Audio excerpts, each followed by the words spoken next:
And for more insight on this topic, joining us in the studio is Ms. Du Fang, Deputy Director of the Department of Humanities and Social Sciences at People's Public Security University of China.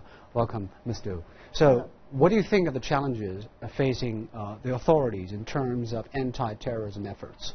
If talking about the challenges we are facing up today to counter the terrorist attacks, especially the violent terrorist attacks, I would like to talk about 3 points. First of all, well, as the video shows just now, the terrorist attacks, in the past year are basically on the rise. Not only the frequency, but also the severity of the terrorist attacks. And also there is another characteristic, which is most of the terrorist attacks are influenced by the foreign terrorism, so which brings a very great challenge to the police and to the government. And we must make clear it is not an overnight fight. It must keep a long-term struggle. So we have to keep alert all the time.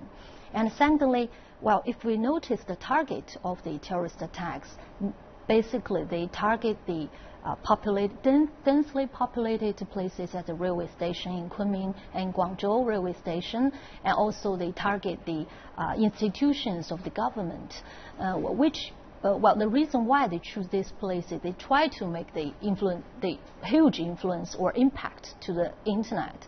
Well, and thirdly, if we look at the use of the weapons, well, they did not use the weapons like the professional guns. Most of the victims were killed by the knives instead of the gunshots. Now, for the police, that's really a great challenge for the police to try to track the source of the weapons. That basically are the 3 main challenges we are facing today. So you talk about the targets. Most of them are public places because there are large crowds. Right. It's easy to inflict casualties in those places. What do you think needs to be done? Good question. To curb it. Right. Well, for the public, they need to increase the awareness of the security and self-protection. And of course, the fundamental task and responsibility should go to the police, go to the government. How should they do to protect their capabilities in fighting against the terrorism and try to keep the stable and comparatively secure environment for the police? Well, as far as I know, there are some police trainings in many local police stations. They try to train their police officers how to use the weapon properly.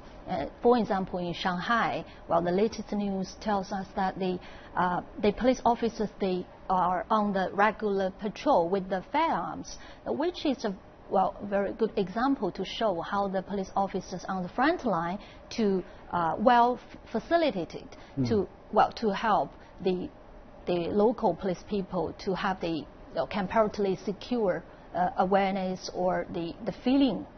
And secondly, for the blue page, we're talking about the latest release of the blue paper.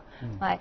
Well, they are the very good evaluation analysis of the national security situation, which will provide the intellectual support to the decision-making institutions like the National Security Council.